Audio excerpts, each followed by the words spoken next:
Livro de Gálatas, capítulo 5, versículos 22 e 23, diz assim: Mas o fruto do Espírito é amor, alegria, paz, paciência, amabilidade, bondade, fidelidade, mansidão e domínio próprio.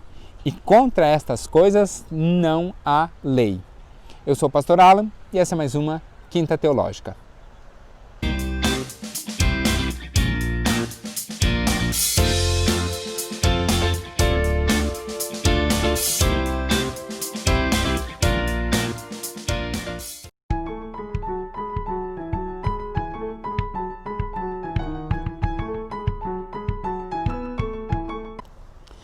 Toda quinta, aqui no canal Teu Legal, você tem um estudo. Esse estudo é chamado de Quinta Teológica. Nesse estudo, a gente estuda um postulado, às vezes a gente estuda um trecho das Escrituras, às vezes a gente estuda algum tema específico. Mas a ideia é sempre algo que seja útil para o seu dia a dia, útil para a comunidade de fé em que você está inserido, para que você possa ser bênção naquele lugar. Então, se você tem qualquer dúvida, se você tem uma sugestão, você pode escrever aqui nos comentários e aí, na medida do possível, eu leio todos os comentários que estão postados aqui. Aí, na medida do possível, eu vou atendendo e vou gravando os vídeos conforme vocês querem. Já teve mais de um vídeo aqui que veio justamente de sugestão do pessoal. Do mesmo modo, eu peço para que você deixe seu joinha, porque isso faz com que o YouTube entenda que esse é um conteúdo relevante e ele chega a mais pessoas. Também queria te convidar para o outro projeto, que é a Bíblia Explicada.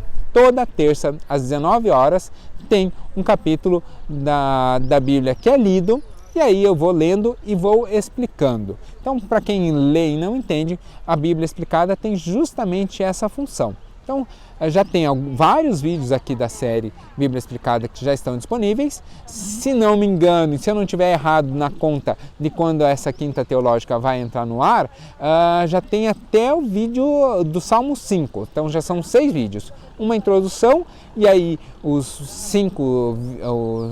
cinco salmos lidos e explicados aqui no canal. Então, você já pode ter uma ideia de mais ou menos como é a série. Vamos para o nosso estudo de hoje? Normalmente, as quintas teológicas elas são recheadas de versículos e recheadas de pontos. Essa quinta teológica ela vai ser um pouquinho diferente. Nós vamos nos prender a 2 trechos específicos, né? Não são 2 versículos, mas 2 perícopes, 2 trechos específicos. E a partir dali nós vamos compreender dois conceitos importantes, especialmente para o dia a dia da igreja, que é a ideia de fruto do Espírito e dons espirituais. Então, hoje nós vamos ler um pouco menos de versículo, vai ter um pouco mais de fala do pastor Alan, peço que você tenha um pouquinho de paciência comigo, mas são 2 assuntos bastante interessantes. E úteis e que a gente vê no dia a dia. E principalmente quando nós estamos falando de dons, eles são a capacitação do Espírito Santo, ou seja, eles agem diretamente no seu ministério e diretamente na sua vida. Por isso que é tão importante. Nós vamos continuar. Você vai ter aqui na primeira, aqui na descrição do vídeo, você vai ter aqui um comentário com um link sobre um link em que você pode entrar e fazer um teste. Vou colocar 2. Tem 2 que eu conheço que são bacanas. Então você vai ter aqui 2 links em que você vai poder entrar e fazer um teste de dons espirituais, tá? Então existem esses testes, existem outros testes além desses 2 que eu estou colocando, mas é que esses 2 eu conheço e eles são bem legais, né? Um vai estar em PDF, você entra lá, baixa o PDF, faz o dom, responde a caneta, tal, a lápis, e daí vê qual é o seu dom, e o outro é um online que você pode fazer. Eu vou colocar a descrição aqui no canal, tá bom? Então, depois de terminado o vídeo, você pode acessar ali para ver os dons. Mas nós vamos começar por fruto do Espírito, que é o texto lá de Gálatas 5, 22 e 23, que eu já li. Mas para nós reforçarmos, eu vou ler de novo. Gálatas 5, 22 e 23 diz assim. Vamos esperar o avião passar. Gálatas 5, 22 e 23 fala assim: Mas o fruto do Espírito, e aí eu paro. É o fruto ou os frutos do Espírito? É o fruto do Espírito. O Espírito Santo produz o fruto, um fruto. Aqui tem uma teoria teológica bem interessante, que Paulo teria usado aqui a ideia de fruto justamente porque é o fruto, que a gente não sabe qual é. Eu tenho uma teoria de qual é o fruto proibido, mas qual é o fruto? Eu vou colocar aqui, ó. Aqui tem um card, está aparecendo agora aqui em cima um card de um estudo que eu fiz lá para a faculdade, um webinar que eu fiz lá para a faculdade, em que eu levanto uma teoria e eu falo qual é o fruto proibido. Então você consegue ver aqui no card depois qual é, na teoria, esse é um estudo teológico, você vai ver como são os estudos teológicos, de qual é o fruto do Espírito. Mas por que Paulo usou aqui a ideia de fruto? É justamente porque o pecado entra através do descumprimento do compromisso que o homem, que Deus coloca para o homem e que o homem assume. E é justamente por descumprir esse compromisso que entra o pecado. Mas o simbolismo da entrada do pecado é justamente o fruto. Lá a história do Éden, lá de Gênesis 2, Gálatas é o fruto do Espírito. Lá de Gênesis 2 é a ideia do fruto proibido e lá então o pecado entraria, o objeto de entrada do pecado seria justamente um fruto. Então, em processo de restauração de que aquele fruto traz o pecado, então para haver um novo fruto trazendo a graça sobre a vida da igreja, é que Paulo então usaria a ideia de fruto. E aí há aqui uma série de qualidades, uma série de virtudes, há uma série de manifestações que seriam o fruto do Espírito. E o que é isso? Significa que a pessoa que tem em si o Espírito Santo, o vídeo anterior nós já vimos que o Espírito Santo faz morada em nossa vida, caminha conosco, a pessoa que teria o Espírito Santo, ela teria então todas essas virtudes do dom do Espírito, do fruto do Espírito, melhor. Então essa pessoa teria todas as virtudes do fruto do Espírito, agora sim está certinho. E essa manifestação para o pessoal do Oriente Médio é como se fosse uma romã, são vários grãozinhos diferentes dentro da mesma fruta. A gente que é aqui da América vai usar uma outra ilustração para mostrar bem. Cada uma dessas virtudes seria como se fosse o gomo de uma laranja. Então veja, a laranja em si é um fruto. Então o fruto é a laranja, mas cada gomo seria uma dessas virtudes. E aí, se você nunca viu uma laranja, eu vou te contar como é uma laranja por dentro. Acho que não existe nenhum ser humano que nunca tenha visto, especialmente nos dias de hoje, que tenha visto como uma laranja é. Mas a ideia é que nem todos os gomos que estão dentro da mesma fruta, nem todos os gomos têm a mesma doçura, nem todos os gomos estão do mesmo tamanho, nem todos os gomos têm a mesma suculência. Por quê? Porque dentro do fruto há gomos diferentes, assim como na vida do cristão, dentro de todas essas virtudes, há uma virtude que aflora mais, há uma virtude que aflora menos, há uma virtude que é mais doce, é mais aparente, há uma que é um pouco mais amarga, há uma em que é mais difícil de processar. Então, nós temos individualmente a multiforme graça do Espírito Santo, nós temos individualmente um ou outro gomo, uma ou outra virtude mais aflorada. Por isso, o Espírito Santo se manifesta diferentemente na vida de cada um. E é por isso que nós usamos o termo do fruto do Espírito no singular.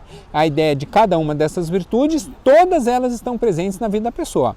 E algumas é muito mais aflorado um do que outro.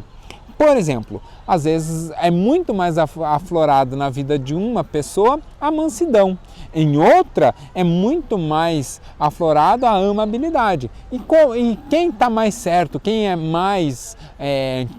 é uma obra do Espírito Santo mais completa, quem está um passo à frente do seu processo de santidade ou de santificação, que nós já tratamos aqui? A resposta é ninguém. São cada um dentro da sua caminhada. Naturalmente o gomo de um aflora mais do que a virtude em outro, né? E assim é a caminhada, e assim nós vamos um edificando a vida do outro. Nós vamos continuar a leitura, porque por enquanto nós paramos na terceira palavra, mas o fruto, e aí eu parei ali. Fruto do Espírito significa que é uma virtude que o Espírito Santo cria em nós. Então não é por nós, mas é em nós. Quem faz essa obra é o Espírito Santo. Então o Espírito Santo, como uma planta, nasce, nós já vimos que o Espírito Santo convence do pecado, da justiça e do juízo, ele nasce simbolicamente, né? Ele começa a sua obra trazendo sobre nós a ideia e a necessidade da conversão, que é reconhecer que pecamos, reconhecer que o nosso pecado traria sobre nós a condenação e compreender que o sacrifício de Cristo é substitutivo, né? É vicário, é suficiente para nos perdoar. Então, essa é a primeira construção que o Espírito Santo faz. A partir disso, ele vai construir outras obras. Então, o fruto do Espírito é uma obra do Espírito Santo. Mas lembra lá quando nós estávamos falando de santificação? Eu falei que Deus é um Deus libertário e um Deus que respeita a nossa individualidade. O Espírito Santo é Deus. O Espírito Santo carrega a mesma essência de Deus. Por isso, para que o fruto do Espírito Santo floresça em nós, é necessário uma ação humana, que é deixar fluir. O que você precisa fazer para que o Espírito Santo produza fruto na sua vida? Nada. Ou seja, não impedir o Espírito Santo. Permitir que o Espírito Santo faça. Se você fizer isso, naturalmente o Espírito Santo produzirá fruto na sua vida. E aí começa então a aparecer as virtudes do Espírito Santo. A primeira virtude que aparece é amor. O que significa amor? Amor significa doação. A ideia de amor é justamente essa, de que há uma doação, há o querer bem pelo outro, sem querer nada em troca. Amar é não querer nada em troca. Não há uma compensação no amor. Quando você diz, por exemplo, que você ama sorvete, você não está amando sorvete, porque você não se doa por sorvete, né? Quando você diz que você ama alguém, amar alguém é justamente querer o bem dessa pessoa. Normalmente nos relacionamentos, a pessoa quando diz assim, eu amo fulano, ou o rapaz diz, eu amo fulana, ou a moça diz, eu amo fulano, tal. Esse amor não é a essência da ideia do amor. Por quê? Porque essa manifestação de amor, eu amo fulano, significa que eu quero ele ao meu lado. E quem ama efetivamente não é que não quer ao seu lado, é que não importa se tem ou não ao lado. Amar é doar-se, é permitir, é reconhecer a grandeza do outro. Isso é amar. Então, não há contrapartidas no amor. Quando você ama alguém, é uma doação sua para aquela pessoa sem querer nada em troca, sem precisar nada em troca. Um casamento de sucesso é justamente isso, quando alguém ama o outro e o outro o ama, de tal modo que um age na vida do outro sem esperar contrapartida. E as grandes frustrações vêm justamente disso, de que nós esperamos uma contrapartida que não é alcançada, né? Por quê? Porque nós projetamos na outra pessoa uma esperança que a outra pessoa às vezes não corresponde. Então, o amor aqui é doacional, é dar-se por alguém. É o que Cristo faz na cruz. Cristo se dá na cruz e nos dá a possibilidade de aceitarmos esse sacrifício ou não. Quem aceitar, muito bem, recebe a compensação disso. Quem não aceitar, também né? Deus o ama da mesma maneira. Por isso, inclusive, há o versículo que diz que chove sobre a plantação do justo e do injusto. A pessoa continua sendo amada e querida por Deus. Evidentemente, por não aceitar quem Deus é, há ali uma desconexão. Deus não consegue manifestar-se plenamente na vida da pessoa, mas isso não consegue afastar o amor de Deus por esta pessoa. Esse amor que Paulo expressa aqui é essa doação. Mas não acaba aqui o fruto do Espírito. Também diz que é a alegria. E aqui, ao invés de falar de alegria, eu queria falar de tristeza. Quando nós compreendemos o que é a tristeza e compreendemos que temos dias tristes, nós compreendemos o que é a alegria do Espírito Santo. Então existem pessoas, e talvez tenha até alguma pessoa aqui por quem eu tenho orado e ela vai saber que é ela, que ela perdeu 2 irmãos, por exemplo, nesse exemplo ela perdeu 2 irmãos recentemente e ela anda muito triste, com o coração muito triste. E aí numa conversa pessoal com essa pessoa, ela fala assim: pastor, eu estou muito triste, eu perdi 2 irmãos. E eu disse: ok, normal. Se você não se sentisse triste nesse momento, é que teria algo estranho. Quando nós perdemos alguém, quando nós passamos por uma adversidade, quando nós passamos por algum revés, naturalmente nós ficamos tristes. E há pecado nisso? Significa que o Espírito Santo não está contigo? Não. Pelo contrário, é natural, é normal e você estaria doente se você perdesse alguém que você ama e você não ficasse triste. Você estaria doente se você passasse por uma adversidade e não ficasse triste. A tristeza é parte da nossa vida. O que acontece é que nós vivemos sobre um equilíbrio. Então nós precisamos ter uma tristeza proporcional ao ato que gerou essa tristeza. Perder alguém que amamos é algo triste? É. Por isso é natural ficarmos tristes? Sim. Quão triste? Proporcional a essa perda. Significa que, naturalmente, essa que é uma perda grave, algo difícil, nós vamos sentir tristeza durante um tempo maior. Ah, o meu celular caiu, quebrou a tela. Eu trabalhei tanto para comprar, eu trabalhei tanto para adquirir, paguei, ainda estou pagando e tal. Posso ficar triste por causa disso? Pode. Significa que? Significa que você vai ficar triste ali na hora. Poxa, podia ter cuidado, podia ter colocado uma capinha diferente e tal, podia ter cuidado mais, caiu, quebrou, fiquei triste. Essa tristeza é uma tristeza pequenininha. Que pena que aconteceu, tal. Agora vou ter que cortar, sei lá, a pizza do fim de semana para poder pagar a tela nova. Ou, né, depende do modelo do celular, você vai ter que cortar algumas pizzas para poder pagar a tela nova. Mas é uma tristeza bem menor do que perder alguém. O problema está quando essa tristeza ela é desproporcional ao ato. Então aconteceu algo ruim, pequeno, tinha um dinheiro no bolso, coloquei a mão no bolso, não achei mais o dinheiro. É uma tristeza, né, que naturalmente acontece, mas ela tem que ser menor do que, por exemplo, a tristeza de perder alguém. É o equilíbrio, a proporção entre o fato e a tristeza que mora a normalidade. Então, a alegria é o estado, deve ser o nosso estado de continuidade quando nada triste acontece.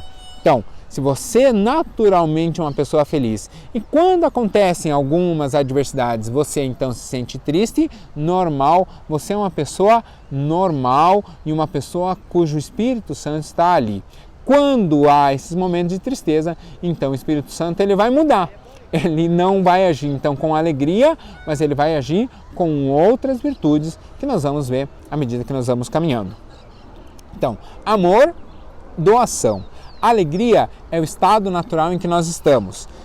Paz é quando nós estamos na adversidade, mas ainda assim nós não perdemos o domínio sobre essa questão. Então veja, a paz é o domínio sobre o fato. né? Então, há uma adversidade, às vezes nós não encontramos solução, ou às vezes a solução é um pouco adversa, um pouco difícil de ser conquistada. A paz é essa virtude de olhar e não perder a capacidade de pensar sobre, a capacidade de buscar ajuda, a capacidade de encontrar uma possibilidade de reversão daquilo. A paciência é a virtude de compreender que as coisas têm seu tempo e de que naturalmente essas coisas vão acontecer num determinado tempo. Eu não sei quando você está assistindo esse vídeo, mas eu estou gravando ele numa segunda-feira. Estou gravando no dia 2 de novembro, segunda-feira. E nesse fim de semana, no dia 31 de outubro, justamente o dia da reforma, houve concílio. Concílio é o exame que nós fazemos para um candidato se tornar pastor batista. E eu fui examinador. O examinador é a pessoa que faz as perguntas e conduz o exame do candidato. Na hora da avaliação, não é apenas o examinador que avalia. Todos os pastores presentes, são pelo menos 7, lá estávamos em 11, são esses 11 pastores que avaliam o candidato, né? Então, um pastor é o examinador, mas a aprovação ou não é dada pelo exame nesse caso, desses 11 pastores que estavam ali. E esse candidato, ele foi reprovado. E foi-me dada a incumbência, a triste incumbência de dar o resultado. E foi difícil. Ele foi meu aluno, né? Eu sempre começo o exame me dedicando ao máximo para que o candidato seja aprovado e ali, naquele momento, ele não foi aprovado. E ele não foi aprovado justamente porque não era o tempo. Nós reconhecemos as virtudes na vida desse rapaz, mas ainda não era o tempo dele estar dentro da igreja como autoridade. Os pastores entenderam, e aí nós cremos que o Espírito Santo falou com os pastores ali, de que era necessário na vida desse rapaz uns passinhos a mais, ainda sem a autoridade pastoral reconhecida sobre a vida dele. Para quê? Para que o pleno potencial que ele tem seja manifesto. Por isso, ele sabe quem ele é, e ele é, além de meu ex-aluno, é um amigo pessoal. Eu tive, então, a oportunidade de certo modo, ministrar sobre a vida dele, dizendo: tenha paciência, porque a obra que Deus vai fazer sobre a sua vida é grandiosa, mas ainda não chegou o tempo. A paciência é justamente isso, é saber aguardar e esperar o tempo correto das coisas acontecerem. A amabilidade é a outra virtude do fruto do Espírito. O que significa amabilidade? Significa o tratar correto, é o modo de operação. Então veja, a paciência é o aguardar o tempo correto, a amabilidade é o trato correto. Talvez você já tenha visto pessoa que fala assim: eu sou sincero e falo na cara, né? Ser sincero é ótimo, mas falar na cara nem sempre é. Por quê? Porque não há normalmente amabilidade da pessoa que fala isso. Não é porque você está certo no que você está falando que você precisa muitas vezes falar de determinadas maneiras. Então, mesmo estando certo, e aliás é justamente porque você está certo, que a sua fala deve ser edificante. O seu trato deve ser edificante. O seu modo de agir deve ser de modo a edificar o outro. Por quê? Porque você já está certo, ou seja, o outro já está errado. E aí você ainda vai descarregar sobre ele a sua arrogância, a sua petulância? Não. Então você trata o outro de modo amável, trata o outro com amabilidade, justamente porque você não precisa nem provar que você está certo, você já tem a certeza no seu agir. Então, a amabilidade é justamente o modo de tratar o outro. A outra virtude do Espírito é bondade. Bondade é uma virtude que significa você ser bom, você agir é um modo de você agir. Veja que na amabilidade é um modo de responder, de interagir. Na bondade é quando você toma a iniciativa de fazer, né? Então, ser bondoso, por exemplo, vou usar um exemplo do que aconteceu comigo. Fui entregar uma tradução esses dias a um cartório e parei o carro na Praça Santos Andrade, aqui em Curitiba. E um rapaz veio cuidar do carro, como desses guardadores de carro e tal. E eu falei, olhei para ele, fiz assim, ele, bem cuidado, patrão. Ainda, né? Não, ele me chamou de mestre, é isso, bem cuidado, mestre. Eu, beleza. Fui, entreguei a tradução. E ali na praça tem uns mercadinhos, umas lanchonetes e tal. E estava bastante calor. Eu fui, peguei e a moça me pagou com uma nota grande. E eu não tinha dinheiro trocado. Eu estava sem R$1 no bolso aquele dia, justamente porque eu sabia que ia receber ali a tradução em dinheiro. Então a moça me entregou o dinheiro e eu não tinha o dinheiro trocado para entregar para o moço. Passei no mercadinho e comprei uma Coca-Cola. Uma Coca-Cola de 2 litros. Pedi 4 copos e cheguei na praça, dei um dinheirinho com o rapaz e falei, tá quente hoje, né? Ele falou, faz parte, patrão. E aí eu entreguei, então tá aqui, ó, para você e para os companheiros, tava ele e mais 2 sentados. Para você e para os companheiros aí tomar uma coquinha, tem o copo aí dentro. Quando eu entreguei, olha que como Deus é, eu pedi lá na lanchonete 4 copos. Estava sentado o rapaz e mais 3. Quando eu entreguei, ele falou assim, mas tem 4 copos. Virou para um dos rapazes e falou, chama o fulano. Olha só que homem bondoso. O outro rapaz, que estava ali também, né? Qualquer guardador de carro tem uma condição financeira tanto complexa, tal, né? É uma pessoa do que nós chamamos na sociologia de pessoa em situação de rua, porque às vezes ela até tem um carro, tem uma casa, tem um carrinho, tem algum bem, mas ele está no dia a dia obtendo o seu ganha-pão ali na rua. Então ele lembrou do companheiro que estava do outro lado da praça tal, e chamou ele para tomar um refrigerante ali também, né, às custas do mestre que tinha trazido o bem ali. Eu não precisava, pela lei, eu não precisava nem dar dinheiro para ele, eu já tinha gasto com o Star, né, com o valor que a gente paga para estacionar aqui nas ruas de Curitiba. Eu tinha pago aquele, porque a lei impõe, mas mesmo assim dei um dinheirinho para ele, porque ele estava ali literalmente cuidando do carro, e ainda fui bondoso com ele em dar a Coca-Cola. Mas ele foi mais bondoso ainda, porque ele recebeu e na mesma hora, quando ele viu que tinha condição de atender um outro rapaz, ele pediu para um dos que estava ali para ir chamar o fulano. E aí ele foi e o rapaz que estava sentado foi chamar o 4º elemento para poder desfrutar ali da coca. Ser bondoso, ser bom é isso. A gente vai multiplicando a bondade, né, e vai edificando a vida um do outro. Ao mesmo tempo, fidelidade.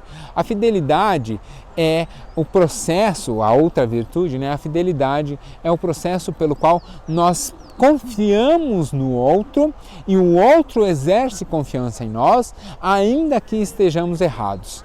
Exemplo bem simples, eu estou usando exemplos para a gente ver isso. Exemplo bem simples. Todo estudo que eu posto aqui, eu produzo o estudo, eu mesmo gravo, eu faço a edição e eu posto para o rapaz que posta no canal do YouTube.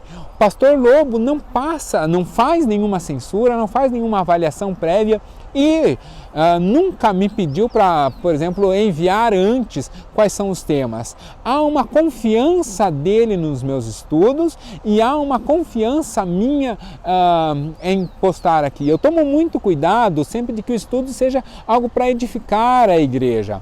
Ainda não aconteceu, mas o dia que eu quiser tratar de algum assunto sensível, de algum assunto talvez um pouco mais espinhoso, algum assunto que talvez seja um pouco mais... Eu sempre vou aqui na teologia básica, mas eventualmente vai surgir algum espinho ali na caminhada.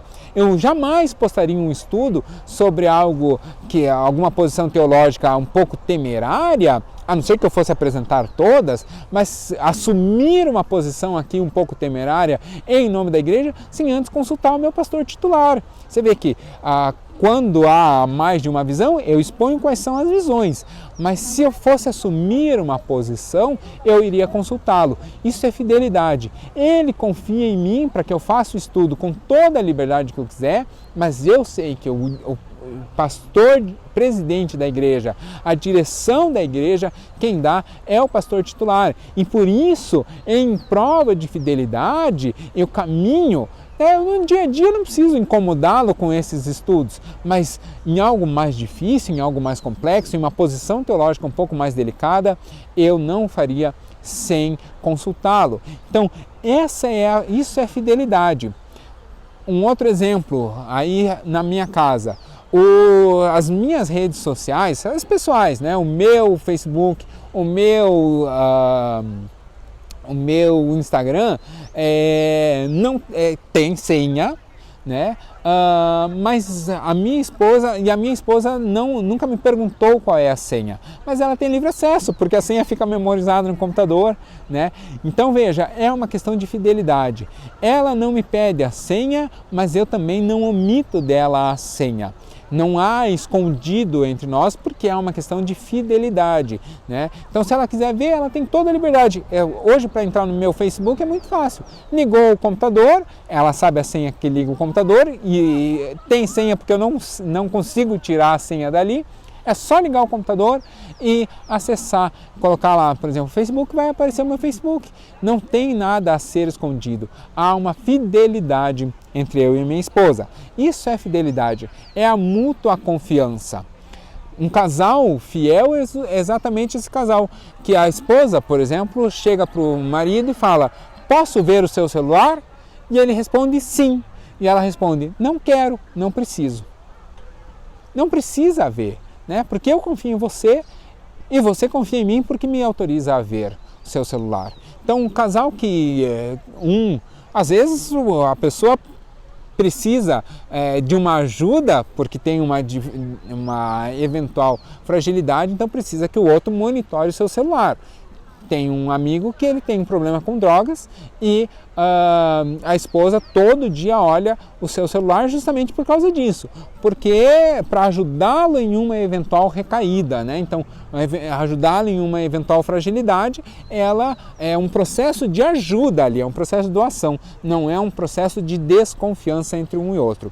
Confiar é exatamente isso, é ter essa tranquilidade de um confiar no outro. E isso não é só entre casal, ou só entre o pastor e a sua ovelha, né? Ou o seu pastor auxiliar. Isso acontece em uma série de lugares, acontece de uma série de maneiras.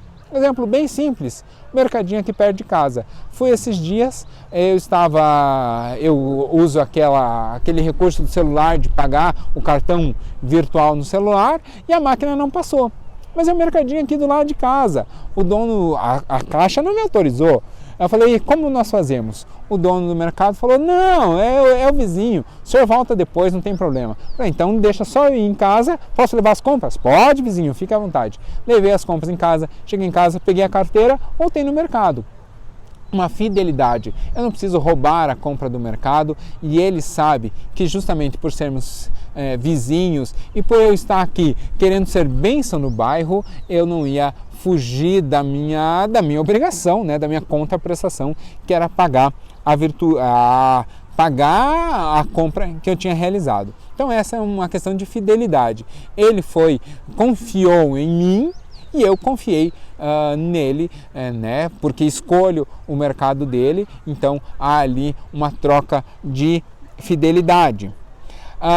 Outra virtude é a mansidão.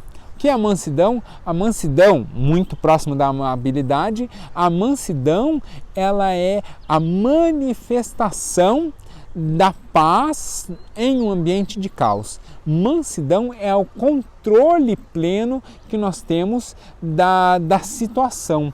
É quando nós exalamos essa calma, essa mansidão, né, em um ambiente de complexidade. Então veja, na mansidão, o caos está instaurado e você não é contaminado por esse caos, você não é tomado por esse caos. E aí, ali você tem uma atitude adversa da atitude esperada. Então, está um caos, todos estão irritados, todos estão alvoroçados e você vem e acalma a situação. Para quê? Para que na serenidade seja então manifesta a efetiva razão, né? E chegue então a uma ideia comum. E, por fim, domínio próprio. Domínio próprio é justamente o desequilíbrio. Eu falei lá atrás que a gente devia viver em equilíbrio. O domínio próprio é quando nós nos desequilibramos. Como assim? Então, quando nós estávamos falando de alegria, eu falei, nós temos que ter equilíbrio, né? A nossa tristeza ser proporcional à nossa, ao fato. E aí, a alegria abundantemente e naturalmente aflora. Quando eu estou falando de domínio próprio, é justamente esse desequilíbrio. Mas é o desequilíbrio para o lado bom. Veja, o domínio próprio é quando nós temos tudo, a situação, a posição em que estamos. Você tem tudo para ter uma atitude ríspida, para ter uma atitude que desfaz qualquer uma das virtudes anteriores, uma atitude para você, por exemplo, humilhar alguém, uma atitude para você dominar alguém, uma atitude para você enganar alguém, uma atitude para você ferir alguém e ainda assim você não o faz. É quando tudo corroborava para você ir numa determinada direção, mas essa direção não é uma direção edificante. Então você se freia desse natural impulso e caminha para outro lado. Você tem uma nova direção, você vai numa nova direção. Como que você faz isso? Você se domina, por isso domínio próprio. Você se domina, você se contém, porque ia naturalmente para lá, o fluxo da vida te levava para lá, você se contém e vai para cá. Né?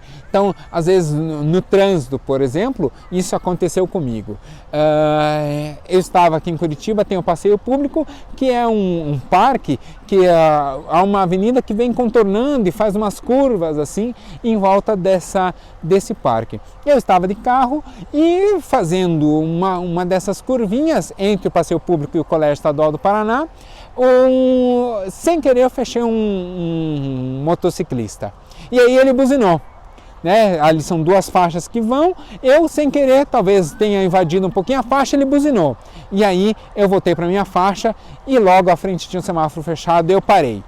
E o rapaz da moto parou bem do meu lado. Eu baixei o vidro, ele virou para mim com uma cara que mesmo de capacete dava para ver e levantou a viseira. Eu baixei o vidro e falei, querido, me perdoe, eu realmente não vi. E eu também tenho moto, eu também ando de moto e eu odeio quando isso acontece. Me perdoe, foi muito sem querer e eu só quero saber se você está bem. Aí ele, não, tudo bem. Quer dizer, ele podia me xingar, ele podia ter ficado bravo comigo, aliás, ele provavelmente ficou bravo comigo. Na época realmente eu tinha moto, hoje já não tenho mais, mas ainda sei andar, né?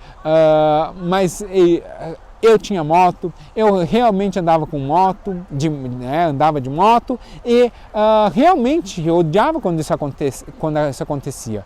Mas eu podia ter baixado o vidro e reclamado. Pô, cara, você não sabe andar de moto? Você fica no ponto cego? Você não viu que eu estava te vendo? Ou você eu estou me segurando para... né? Você não sabe andar de moto? Você tem que ficar atrás do carro para eu poder te ver aqui? Você não pode ficar no ponto cego e tal? Não, eu assumi a culpa. Dominei de reclamar dele e ele ali também teve domínio próprio, porque ele viu que eu realmente havia, talvez pela primeira vez na vida dele, eu havia pedido perdão. Então, domínio próprio é quando nós saímos do fluxo natural, nós desequilibramos da resposta natural e vamos para uma resposta que é muito mais edificante. E aí, o texto termina dizendo que contra essas coisas não há lei. Por que não há lei contra essas coisas? Porque isso é a forma pela qual nós somos, além de úteis, nós somos virtuosos na nossa sociedade. Essa é a forma, essa é a melhor forma que existe de evangelismo. A nossa vida é um testemunho de transformação. Nós somos transformados pelo Espírito Santo e ele nos muda para uma outra posição em que nem sequer é preciso falar do Evangelho. Nós nos tornamos pessoas socialmente agradáveis, pessoas cujos outros que desconhecem a Cristo querem viver do nosso lado, porque você controla suas palavras, você controla suas atitudes, quando está o caos você vem trazendo a mansidão, você tem paz, você respeita o sentimento do outro através da alegria, permitindo que ele tenha sentimentos de tristeza, né? E esses sentimentos de tristeza são trabalhados de tal modo a ser natural. Então, nós somos pessoas agradáveis aos olhos dos outros, nós somos bênção no ambiente em que estamos.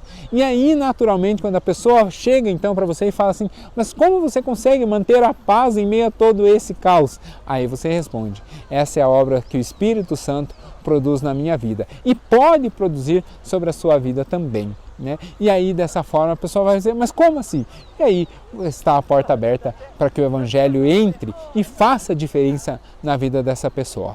Então hoje nós ficamos bem restritos a 2 versículos, a quinta de hoje é bem restrita a 2 versículos, mas veja que são 2 versículos que vão trazer o fruto do Espírito, ou seja, vão trazer a essência da vida cristã, vão trazer a efetiva nova vida que Cristo conquista na cruz, mas que o Espírito Santo constrói na nossa vida à medida que nós permitimos que isso aconteça.